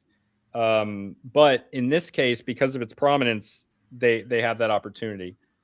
But So correct. And I'm speaking specifically about sites that have become tourist sites. So there has to be something incredible about a site generally for it to become viable for tourism. So a pyramid, megalithic structures, T-pillars, things like that generally, right? So the sites that are less impressive generally don't have as big of a tourist draw. But if they do, once they've, I was just in Guatemala and, showcased the reconstruction that they're doing there, which is just crazy. But on a Mayan site? Yeah, and the pyramids there, they're just rebuilt. They're all rebuilt with concrete and limestone on site. Yeah. So Different people have different thoughts on that. I'm not sure how I stand. Yeah. But, I hope that's not what we're seeing here. But there isn't a lot of faith in the process with what you've been showing us here today. Yeah, well, they're being told not to excavate anymore, It's so that's not a good sign. Just straightforward, not a good sign. The other thing is that the archaeologists that excavate these sites and archaeology as a field in general, they care they use a lot of big data, and so they have to compile this data from these sites, and it does tell us a lot. There is a lot of benefit to this information, and I use information like this quite a lot. Like, for example, sorry, let me back up for a moment. Like, the archaeological data that they're gathering, there's different methods. There's trenching for excavations, where you're digging a trench along a long area. Most of what I've done, because of the location that the location being New England that I've worked in and the type of sites there, it's mostly been these 1 meter by 1 meter grid squares that they excavate. And they're aiming to excavate a survey of the area. So they're not, because of how labor intensive this is, they're not really at most sites, they being archaeologists, looking to actually excavate most of the site, because the information that they're looking for can be gathered through a survey. It's like a survey that you would have of people. Yeah, she is really playful right now. This is crazy. By playful, I mean biting and scratching me. So because you just fed her, so she got all sorts of energy now. I think it's because I didn't feed her enough. I think that's what I'll do. I'll make her stop. She said more. So to get an archaeological survey of a site, when you're doing these 1 by 1 grid squares, and I don't know if they're doing something slightly different at Gobekli Tepe, but that was my experience, and that's a pretty common way to do it. You're digging down 10 centimeters at a time. You're sifting all of the dirt there. Every 10 centimeters that you go down, you're sketching. You're putting everything that you find in individual bags to that 10 centimeter section of that 1 by 1 grid square, which is recorded through an alphanumeric code. And most of this stuff gets thrown into a locker somewhere, and most of it is not that important, being that it's important in aggregate as data. But it's not like, these are bits of charcoal or a piece of flint or chert. That's the type of thing that you would find at the sites that I worked at, that are Paleo-Indian, earlier Eastern Algonquin Native Americans, as well as some of these contact period domestic Indian sites, as well as some historic period, being the 19th century European sites, or American sites, really, that are there. So getting a representative sample of that lets them know what is in that site at that time. And in aggregate, when looking at multiple sites in a similar area, or even comparing them over a larger area, you can get an idea of changing diets through osteological analysis of bone structures, of the bone structures of the people there. You can look at the bodies that are found in a grave site, for example, in Eastern Algonquin Place in Connecticut, versus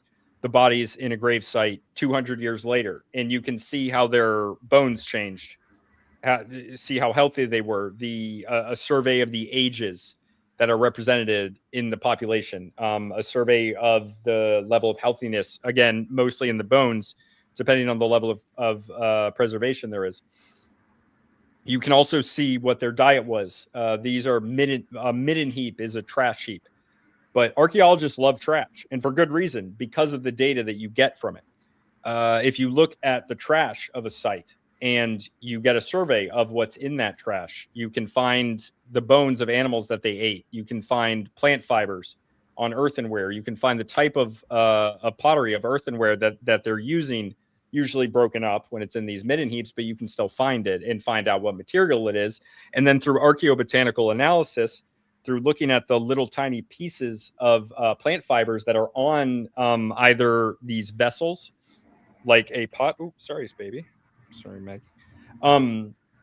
You can look at through archaeobotanical analysis. These archaeobotanists, they look at these little remnants of plants. This is how they figured out that the Romans were using fortified wine and they were tripping in their temples. They didn't know that for a long time, and then they found evidence of ergot through this archaeobotany. And then again, the osteological analysis gives you a lot of information. And in aggregate, over a period of time and between different sites in a culture, that begins to tell you a lot of very, very detailed numbers-based information about a culture, about a site, and about changes over time, which is awesome. And I love it. And it's great. But the flip side of that is that that's the type of information that they are most interested in. And they are not as interested in, for example, the iconography that's on these T-pillars. They are interested in it, absolutely. But I think it's fair to say that there's a heavier emphasis on that material culture and getting the survey. So when they say that it's not normal to excavate an entire site, that actually is true based on the archaeology of today. It would have been normal in the past, but they would have been using much more destructive methods. They would have taken a lot less time because they were not meticulously documenting every little 10-centimeter thing. And that's not good or bad. The information they get is good, but it also takes longer. And we're seeing that with Gobekli Tepe. And that's why they don't want to excavate the whole site, because if you have to excavate the whole site, assuming they're doing this 10 centimeters down in 1 by 1 meter plots at a time, the amount of manpower you would need to do that to the level of detail that they're looking for would be astronomical. It like even if you take away the tourists, it's still going to take a very, very long time. So it's excavating the entire site, honestly, isn't really feasible with current methods. That's not that I don't want to see the site fully excavated. It's just, it's not as ridiculous as a thing to say as people seem to think it is. And the archaeologists have done a very poor job of explaining that. Yeah, they need some better spokespeople. Yeah, maybe me, except I'm the pseudo-archaeologist, right? I'm the one defending them this entire time while also calling out particular things. But I'm calling out people based on the standards of the most prominent cultural management organizations. So it's even still, in my perspective, defending mainstream archaeology, which I spend a lot of time doing, and yet nobody seems to notice. Yeah. Or at least nobody on their side or care, I guess. Yeah, you can't step out of line even a little bit, or you're kicked out of the club. You're out of the club, man. And so I'm not just one of the enemy. I'm a traitor, because I'm one of them and I'm over here. Not that I don't have a PhD, but I've had people tell me specifically, like, because I have a traditional background, they're like, "What are you doing talking to these guys?" It's like, I like these guys. What are you talking about? They're way more fun than you. How dare you be open-minded? And you're mean. Yeah. And have a conversation. Jesus, can you imagine? But that's what's so silly about, like, the whole we're leaving the site for future generations. It's like there's so much of it, and like you said, like, the work is so meticulous that they could work at the speed, at max speed, and there would still be work for future generations. Right.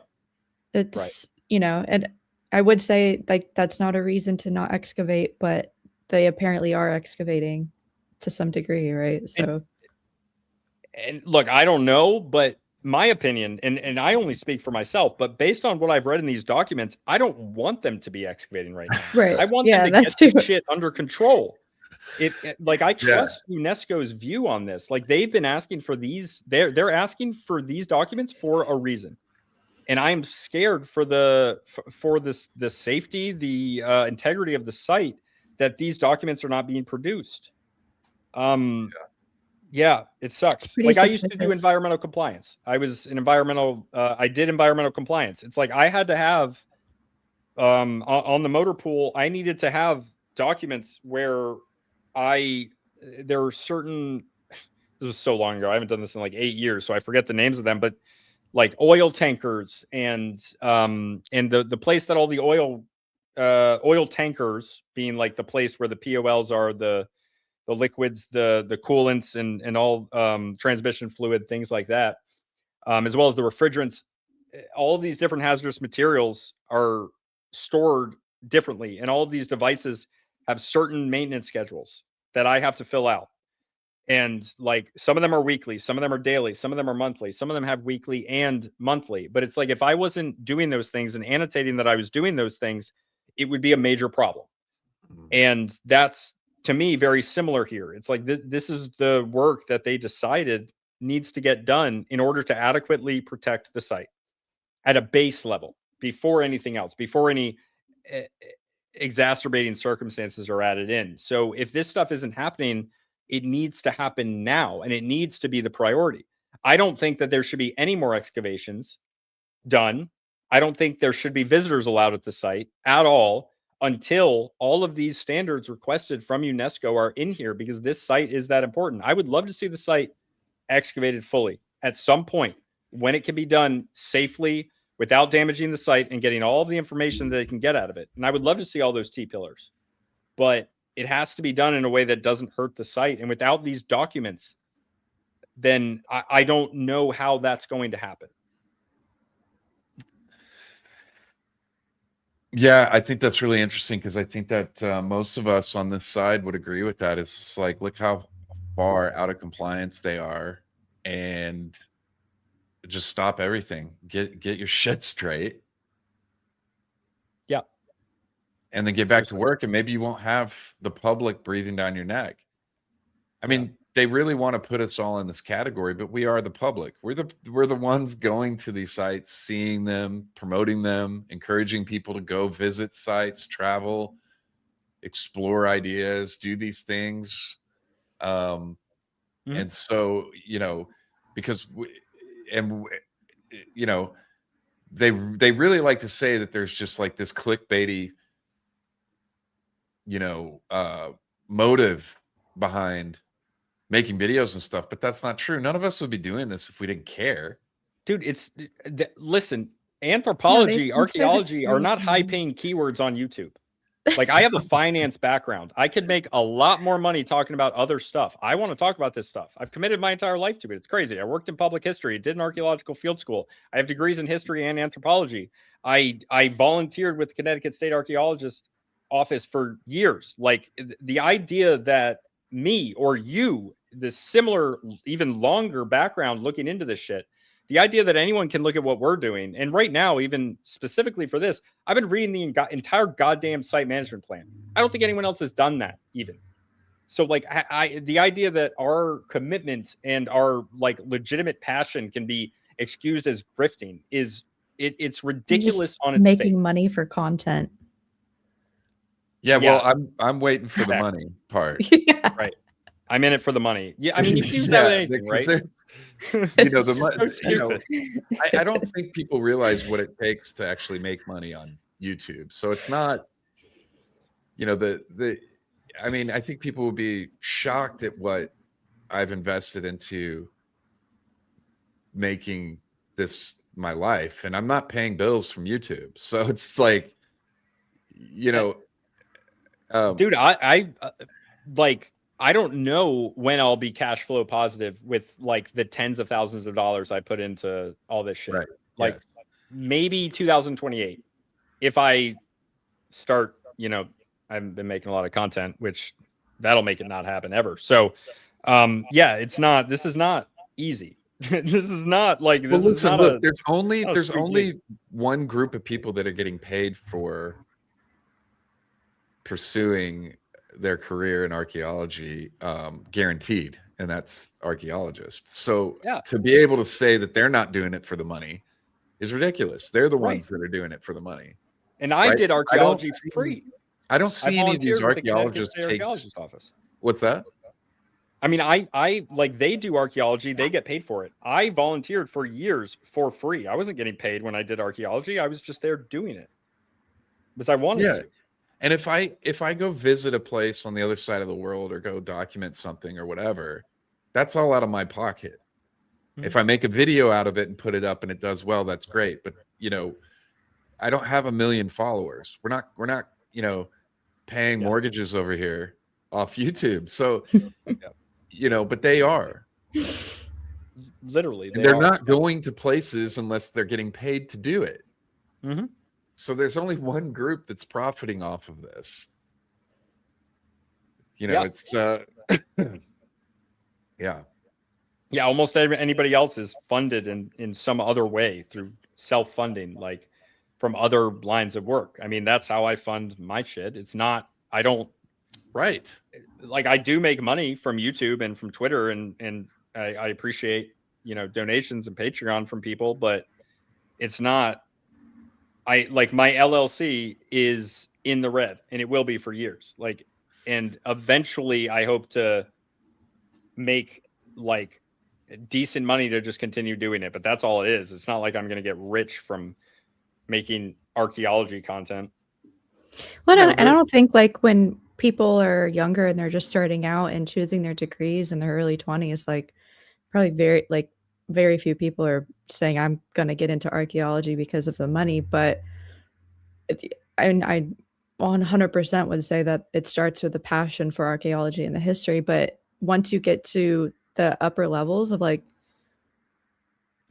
being a tenured professor and writing books and, the money does there's, I don't know, just to play devil's advocate, but. Well, the baseline for an archaeologist that has a PhD and is employed as an archaeologist is a lot higher than the baseline for a archaeology alternative, whatever YouTuber. Content creator, yeah. The ceiling is about the same. Like a top professor after a long career, as well as like the largest people in the space will be making a very, very good salary, or not salary, but pay. But the regular people like us, and we're the people who are actually making money on it.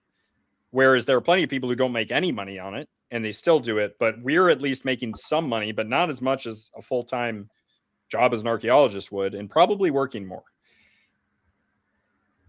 Definitely. Yeah, I don't think I've ever worked more in my life for less than when I started doing something that I was passionate about, which was this and traveling. Yeah. So I could be doing environmental compliance like I used to, and I'd be making more money, and I would have less stress. And I wouldn't have to go on Twitter and see some dumb archaeologist's face questioning my integrity because I read a document. Yeah, I'm starting to get messages on people on X just, from being shared in on posts, and yeah, they're real. I'm like, I'm just a girl. What do you think about what I set it aside? Hold on one second. I'm not even a student archaeologist. I'm not even qualified to say that. I'm just a girl. I mean, yeah. I'm just a person. Past Politics put this up earlier. What do you think about this? Just look at what Tues Clark did to Ben Van Kerkwyk today. Some of the archaeologists are very malicious. I don't know what happened there. I would love to have that expanded on. So she put him on blast for going to a step pyramid there in Egypt and holding up something. He picked something up and held it up and took a picture. Who is Tues Clark? She's an archaeologist, and she put him on blast and tagged the Egypt Ministry of Culture. Am I getting that right?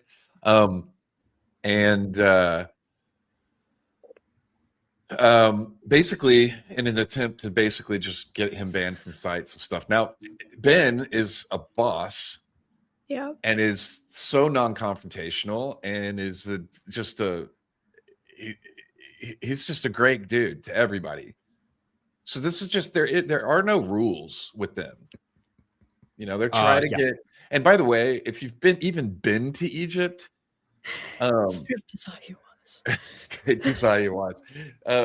So It's like if jail. you've been Straight to to jail. Egypt, you know that it's encouraged there. You could do literally anything. Not that you should, but you can do literally anything that you want in Egypt for money, right? And it's encouraged on location at sites. Everywhere you go, there's somebody, a guy on site going, do you want to go back here and look at this special thing? Give me money. You know, it's like, do you want to hold this? Give me money. Do you want to step under this railing and come over here? You can do all of that for money. Right. But it just shows the level of like maliciousness there today. I'd go check it out if I were you later. You'll see it's just so ugly what that is about. And I think somebody else put in chat earlier that she's probably going to regret that, and I agree with that. She's probably going to regret doing that, because I think the community is starting to get sick of it. And which community? Our community is, it's it's pushing back. The alternative history community is pushing back pretty hard. Yeah. I would hate to imagine what would happen if we actually started doing all the things that they accuse us of doing. Oh. Where'd you go? We don't. I'm here. I gotta switch it. Sorry, 1 second. But I'm still here. So camera.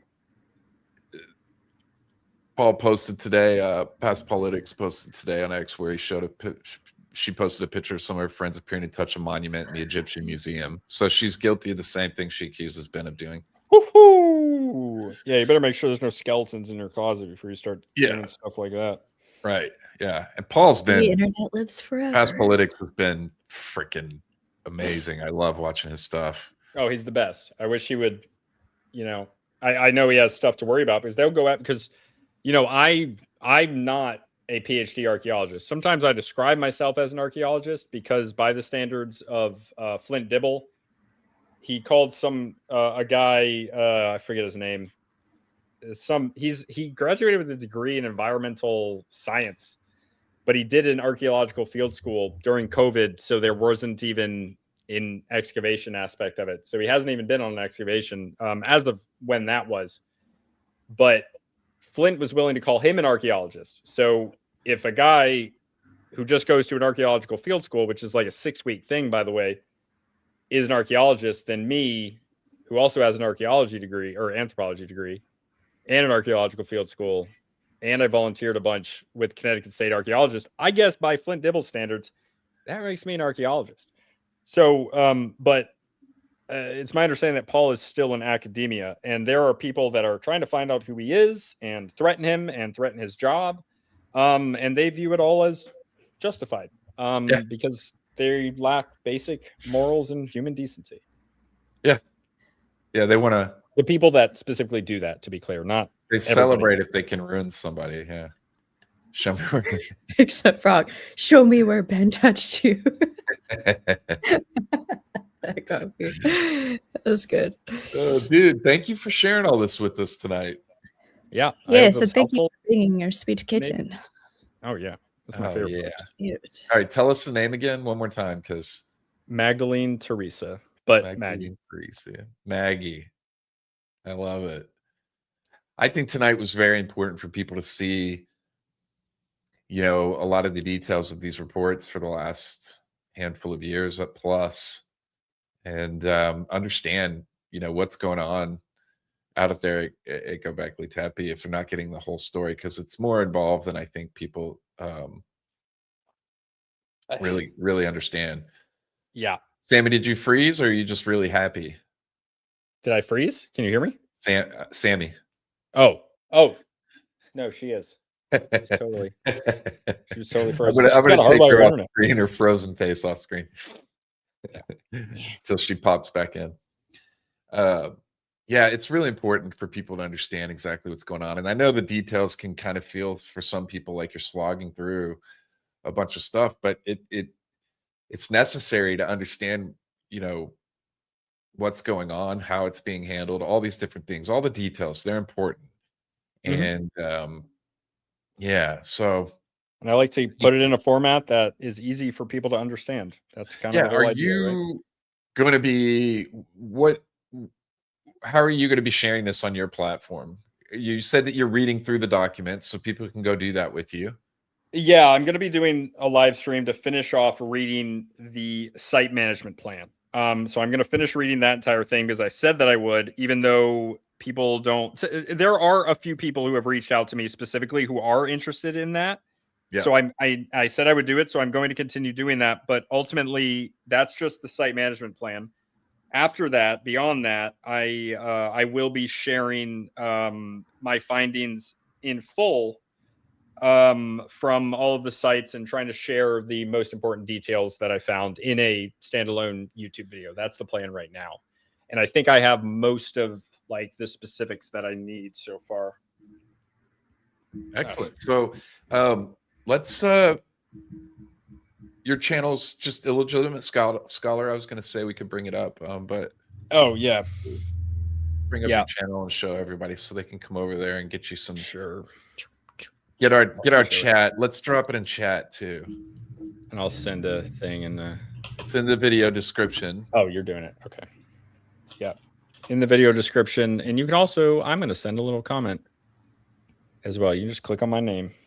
So you guys just Hi. that link we dropped in the comments there. Go over there and subscribe to Sam and his channel. Show him some love. Boom. Wait, you weren't subscribed? Yes, I was. Totally. Oh, I thought you just clicked it. And You did. And then where can we find you on the other platforms? This is your main platform, right? Twitter's my main platform mostly. I'm trying to do more on YouTube, but yeah, ill_scholar on Twitter. Perfect. Yeah, and the best stuff, I have an interview there with Michael Button. I happened to interview him right before he went on Joe Rogan, which was just lucky. But I also have some just vicious takedowns of Flint Dibble. Not vicious in the sense that I'm vicious, but vicious in the sense that Flint Dibble didn't stand a chance. It's like, you know, JV soccer team facing like Brazil's national team. It's just not going to work. You just don't have the chops, Flint Dibble. That's why you're scared of me. That's why you had me blocked. That's why you only talk crap about me as a person and you don't reckon with my information. And that's why I call you out on every single podcast that I do, because you, Flint Dibble, don't know what the hell you're talking about in almost anything that you ran your lips about. And I've proven it in videos and they're there on my channel to see. Would you sit and debate him? I have had an open offer to not only Flint Dibble to debate the information and its truth, but also anybody else who would like to take Flint Dibble's positions against me. I will debate anybody live at any time of day. I've interviewed people in Uzbekistan. I've interviewed people in Australia. I can be awake in the middle of the night if you need me to. If you'll give me at least an hour for a live discussion, unedited, we'll just be there talking. Neither of us can screw each other over. We're just going to be talking about the stuff. You think you could defend Flint Dibble's positions? Then do it. You probably, if you're listening to this and you're angry, you will probably not do that, and you will just talk crap in my comments like everyone always does, because you know that you can't. And that's why no one has accepted my offer, and that's why the few people who have accepted my offer have been kind of out of their minds, including one guy who was trying to argue. He agreed to do the debate and support Flint Dibble's position, and then he wanted to argue about why the ice ages were not real. And I don't know what to do with that. But yeah, I'll debate anybody against Flint Dibble's evidence. Flint Dibble's evidence was wrong. He came on Joe Rogan and he got his own field entirely wrong, and he's not reckoning with the information because it would destroy his reputation, because he is essentially a fraud who talked out of his ass on the largest platform the world has ever seen. And you can't do that, Flint. And that's why you run from me and you only talk personal crap, because you know you can't do that, and you know what you did, and you know you're wrong. I love what this. is why what is at some point? What is the purpose of blocking people? Is it so that they don't see you, or so that you don't see them? So they don't For see Flint Dibble, so you don't see their content. I don't know. I mean, people block people for different reasons. Flint Dibble blocked me because, you know, he's a pussy. But sorry.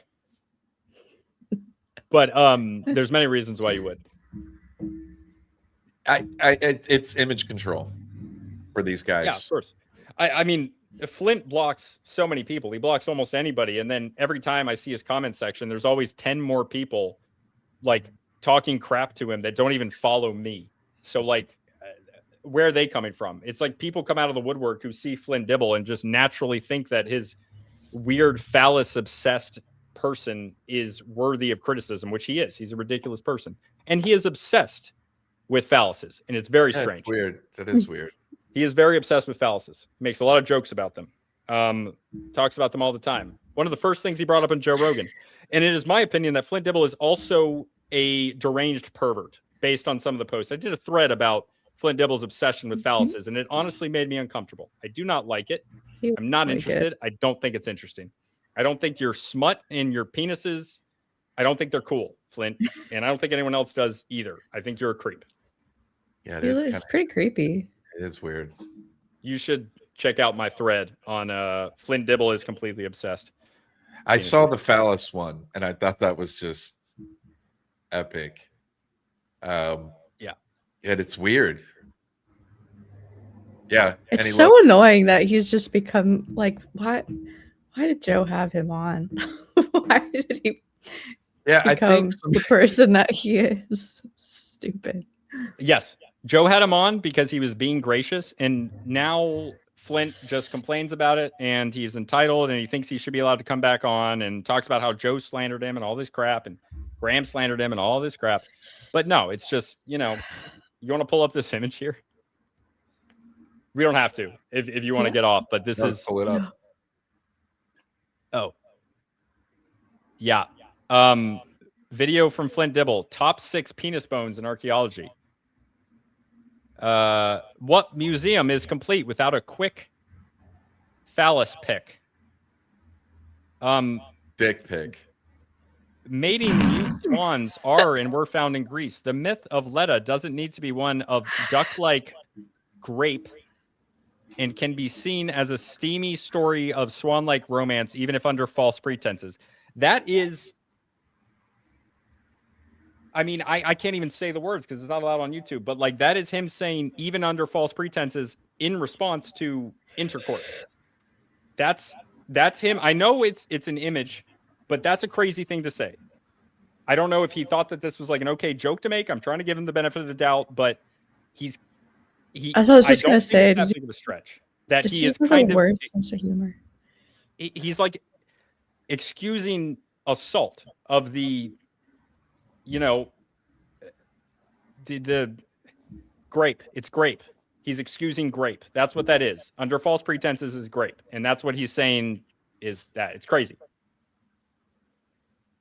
Wait, Dibble then made a video about Sam's dog phallus thread? Did he do that? I didn't know that. This is a weirdo.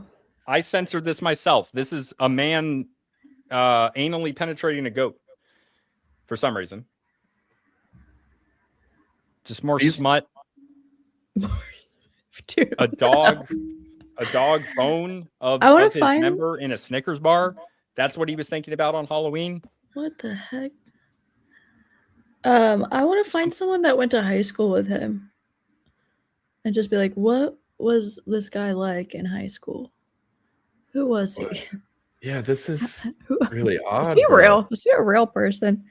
Obligatory phallus pics. He wrote a little fake dialogue where the member bone was talking. So that's new. I think I said this before, but I really think he's an actual energy vampire.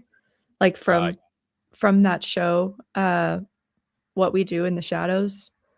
Oh, I love what we do. Like the whole thing is a bit. He's literally just doing it to feed off of people's energy. He's not even real. I like to imagine that that's what's happening. Yeah. Dude. Yeah. This is him. This is a GIF of an actual duck member. Who does that, dude? I obviously didn't share the actual image because it literally was a very graphic image of a duck's thing. Yeah, energy vampire. This is creepy, man. It is so creepy. It's still going. This is your thread. These are some of them. I just collected these for a thread. There's more than this. It's all sodomy and bestiality and dog member bones. It's crazy. It's disgusting and crazy. What the heck? People have always liked Someone needs to search SEX, his hard drives. and we have thousands of years of smutty trash to prove it. You know, the first thing on Joe Rogan he shared was literal Greek smut.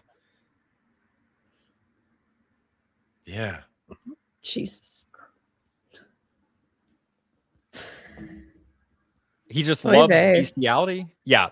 Oh, that's what I said at the end of the thread. Someone check this guy's hard drive. That's so funny. Jinx. Yeah. No, I mean the guy's an absolute creep. He even weirded Joe out when he did that. Yeah, I bet.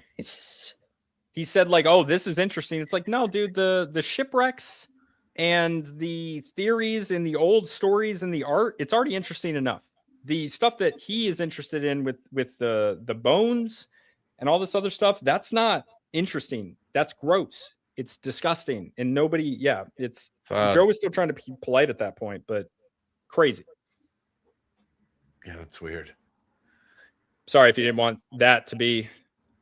No, I think it's great.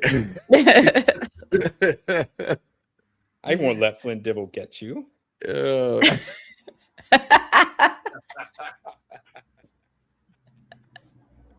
Protect the kittens. I love it. Protect the dogs. Oh yeah. Good grief. Yeah, that's Goodness. a lot. Especially the male ones. And so that was just, I mean, you said there's more, but There was too many for me to get all of them for that thread. The thread was already long enough. It was just more and more of the same. yeah, what a finale. I mean, it's Halloween and he's thinking about dog member bones. Dude. Who does that? It's like, oh, look, it's a candy bar. What would happen if there was a dog's genital bone in it? Let's do that. That's straight to jail. Straight to jail. Straight to jail. Straight to jail. Believe it or not, jail. Jail. Yeah. Oh my You god. threatened really about putting animal bones in kids' candy? That's straight to jail. Yeah. That's Really weird stuff. Ow. really weird. Oh gosh. Okay. I'm still listening, but I'm just stuck. Oh, dude. Well, Do anything we else? have I don't any, know how do we have long any you normally go here. questions? oh, yeah. I'll let you do it. I almost started doing it, Sammy. I don't know. We got maybe give the chat a couple. Do we have any last questions for the chat? I know we'll have to give it a second because we are Talking about no, the video lags, so it takes a second. Because I don't think we have anything saved. But if we want to get any super chats or just any questions, last minute things. Oh, Thank yeah. you. Thank you, Bee Buster. You're the best. You We are love the best. dogs. Hold on. You get an intense applause. That's the description. Don't we have a better one? This is the better one. Here you go, Bee Buster. A cheer and Cheering and applause. applause. Thank you. Thank you. And I would have thanks to- been more active in the chat from my account as well, but my internet provider has been on and off. That's why I've been disappearing from the screen. So yeah, you've been ghosting in and out a bit. I know it's apparently the whole neighborhood. It's a service provider issue. Oh, so I didn't want to like put too much pressure. I don't want to have too many screens open on my internet. there's a question. Well, there's what's the kitty's name? Maggie or Magdalene Teresa, but Maggie. Someone asked, when is the due date on the site plan? January of 2022. The site management plan was due 4 years ago. Yeah. Per Turkish law, UNESCO they didn't give a date, but they've been asking for it for 7 years. Wait. 8 years. 8 now, right? Almost 8 years. Yeah, like 7 years. I think 4 months. I think it was May 2018. So yeah, almost almost 8. Round up to 8. Well, man, thank you so much for coming on. So cute. It's good to see you Can again. Sam cover what happened to Umut? Sorry, Rue was bringing this up, dude. Unfortunately I don't know enough of the specifics to know what happened, but Umut, I'm sorry, I actually don't know how to pronounce his name, but he is a Turkish mutual of ours who of mine and of Rue's as well, who has been talking about this stuff. So I don't know exactly, Rue, what happened. I don't know enough to talk about it, but he is a guy that people should be aware of, and he's a good dude, and he's a friend.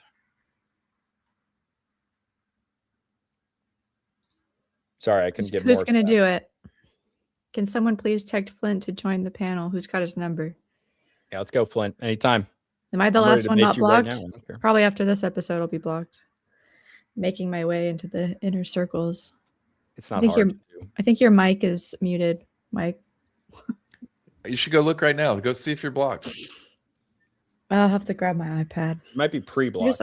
I could look on here. Yeah, I bet you're pre-blocked. I guarantee you're probably pre-blocked because you're doing the show. Let's see. Oh my gosh. Flint Dibby. Also, let's see. Another Rue. We started out with the excavation of Gobekli Tepe, and we finished with Dipple's fixation on dog parts. Was it worth it? Yes. Of course. Should the site be classified as a Somalian daycare? It'd probably be easier to get stuff than it was. It's hilarious. I'm not blocked. Yes. Give it time. Yeah. Yeah, you will be. You'll be pre-blocked. Or you can just leave a comment. You'll be blocked instantly. Yeah. I've had people that tell me they didn't even say anything remotely antagonistic to him, and they got blocked. Yeah, you get blocked by association. Yeah. If If you follow Jimmy or you or Dan. I follow all you guys. We'll see. He'd have to I'm see. usually the mythical voice in the background. I'm just now starting to show my face. Good. So, All right. Well, yeah. All right. Thanks for coming on, man. Good Yeah, to see you thank you again. so Thanks for much. doing all the work involved in making this happen. It is. Yeah, there's lots of work that you put in. Yep. It's good to see something that in concrete evidence is look, we're right about being concerned about this. We're not the only ones. Yeah. There's concerning things in the information I Very shared tonight. legitimate. Yeah. Anybody who disagrees that the information I shared was concerning, I would love to hear their explanation of why it's not concerning. Yeah, absolutely. But they won't engage other than to be malicious, unfortunately. I mean, there's some out there, a few, but you can only go so far. So, all right, man. I look forward to seeing more of your posts on X, and maybe I'll tune into that to your reading. You got to let me know when you get started on the rest. Right, dude. It's real boring. I just got to get through it. I'll put it on when I'm trying to go to sleep. I'm looking forward to the cat photos. Oh, I spent an hour this morning switching out lenses on my camera and taking different pictures. I got a bunch of fisheye pictures. I'm going to download those right now. Did you do a little photo shoot setup? Put some cute little bows. No, it was just a round. I just got the no, it's an absolute mess in here too because I have stuff everywhere for the kitten. But yeah, I'll send them to you on Twitter. Heck yeah. All right. My favorite. All right, well, buddy. We'll see you soon. Yeah. Bye-bye, kitty. Bye-bye. Bye.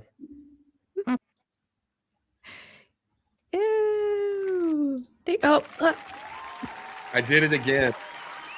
The applaud there. Thank you, everyone, for being with us. This was long. This is good. This is so interesting and informative. Thank you for that. I think we've Yeah, had that's some amazing. guests on since we Yeah. started. Yeah. Oh, I also really want to shout out, because it's at the top of my Twitter feed right now, for people to go watch Will from Incredible History, his latest video, and all the work that he put into exposing the Nazca mummies hoax. Yep. I had previously, watched Jesse and Michael's stuff on it, and from that angle, it's like so convincing. Yeah. But he did, that video that Will just put out was like, it's so good, and pretty gonna be probably pretty controversial. So probably any love that's sent his way and support will be good. But I think he did a good job. Yeah, good to support Will right now. Because there's a lot of people that are really get ugly about that. It's almost like a belief system in the mummies. So if he's another, it's so weird. Some of the communities, they're just so, this is right and you're wrong no matter what. So, but Will does his work and he does his research. Yeah. So good, man. Good stream. I was really happy to learn all that, like this is stuff I've been really looking forward to learning about, having been to Gobekli Tepe and being involved in some of this stuff, the back and forth. So, and I think it's important, like we were talking about, for people to understand. Yeah. Sorry, we're both so sleepy. I know. Did your coffee wake you up? It did. A little bit. Yeah. I'm here. I'm just like, oh, I put down a big one. Oh. Whole thing of coffee. Pre-show. Barely touched mine. It's too late now, though. It's okay. Stay up late anyways. Sometimes. Well, thanks everyone so much for tuning in. Another week. Yay. And great guest. Thank you to Sam for coming in here and doing all that work and dropping all that knowledge on us. I was locked in while he was sharing all that information. And I'm glad that it's out there for the public to be able to see and hear and understand. I think it gives a better perspective of what's going on there at the site, Gobekli Tepe. And man, I hope things get better out there. Yeah. Probably won't. Yeah. It'll be up and down. That's life. That's So, that's what it is. You're still swimming along on a reality that doesn't make sense. And this is where I get existential. So let's call it a night. Let's call it a night. All right. Thanks, guys, so much. Thank you. Yeah. We'll see you next week.